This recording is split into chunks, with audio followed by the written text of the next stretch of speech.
ഞാൻ ഒരിക്കലും ധ്യാനിച്ചിട്ടോ ജപിച്ചിട്ടോ ഒന്നുമല്ല എനിക്ക് ഭഗവാന്റെ ദർശനം കിട്ടിയ. എൻ്റെ കർമ്മമാണ് പ്രധാനമായിട്ടും കർമ്മം.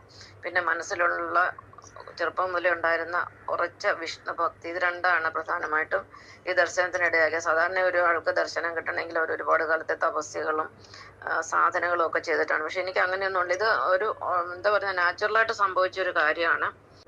ആത്മദർശനം അഥവാ എൻലൈറ്റ്മെന്റിന് ശേഷം ഞാൻ കുറെ സത്യങ്ങൾ കണ്ടെത്തി. ആ സത്യങ്ങൾ ഇവയാണ്. ഒന്നാമത്തേത്, ഞാൻ ശരീരമല്ല, നാശമില്ലാത്ത ആത്മാവാണ്, ഊർജമാണ്, പരമാത്മാവാണ്. ജീവാത്മാവും പരമാത്മാവും ഒന്ന് തന്നെയാണ്. നമ്മുടെ ശരീരം ഏത് നിമിഷവും നശിച്ചു പോകാം, ഇന്നല്ലെങ്കിൽ നാളെ ഏത് നിമിഷവും നശിച്ചു പോകാവുന്നതാണ് നമ്മുടെ ശരീരം. ഞാൻ ശരീരം കൊണ്ട് ഷീലായ്യപ്പനും മനസ്സ് അഥവാ ആത്മാവ് കൊണ്ട് സാക്ഷാൽ വിഷ്ണു അഥവാ നാരായണനും ആകുന്നു. എൻ്റെ മനസ്സിലാണ് നാരായണൻ അഥവാ വിഷ്ണു ഇരിക്കുന്നത്. രണ്ടാമത്തേത്, ഞാൻ തന്നെയാണ് വിഷ്ണു ഭഗവാന്റെ 24 അവതാരങ്ങൾ. വിഷ്ണു ഭഗവാൻ മൊത്തത്തിൽ 24 അവതാരങ്ങളാണ് എടുത്തിരിക്കുന്നത്. അതിൽ 23ാമത്തെ അവതാരം എന്ന് പറയുന്നത് ശ്രീ സാക്ഷാൽ യേശുക്രിസ്തു തന്നെയാണ്. മൂന്നാമത്തെ, ഞാൻ പ്രധാനമായും വാമനൻ, ശ്രീരാമൻ, ശ്രീകൃഷ്ണൻ, ശ്രീ ബലഭദ്രരാമൻ, ശ്രീ യേശുക്രിസ്തു, മോഹിനി എന്നിവർ ചേർന്ന ഒരു സമ്പൂർണ്ണ വിഷ്ണു യോഗി ആകുന്നു.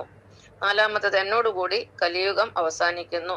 അഞ്ചാമത്തേത്, ഞാൻ വന്നിരിക്കുന്ന ഭക്തന്മാരെ രക്ഷിക്കാനും ദുഷ്ടന്മാരെ ശിക്ഷിക്കുവാനുമാണ്, ദുഷ്ടന്മാരെ നിഗ്രഹിക്കാനുമാണ്. പരിത്രാണായ സാധൂന വിനാശായ ചതുഷ്കൃത.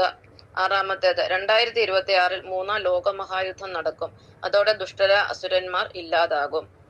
ഏഴാമത്തേത്, ഞാൻ 2030 കൂടി സനാതന രാജ്യം അഥവാ സ്വർഗരാജ്യം അഥവാ ദേവരാജ്യം അഥവാ രാമരാജ്യം സ്ഥാപിക്കും.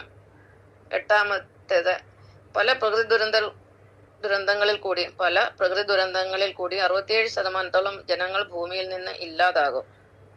ഒൻപതാമത്തെ, എല്ലാ മനുഷ്യരും സ്വയം കൽക്കി അഥവാ നാരായൺ ആണെന്ന് തിരിച്ചറിയും. പത്താമത്തെ, രോഗങ്ങളില്ലാത്ത, ദുഃഖങ്ങളില്ലാത്ത, കള്ളന്മാരും കൊലപാതകികളും ബലാത്സംഗികളും തീവ്രവാദികളും ഇല്ലാത്ത ഒരു ദൈവരാജ്യം സ്ഥാപിതമാകും.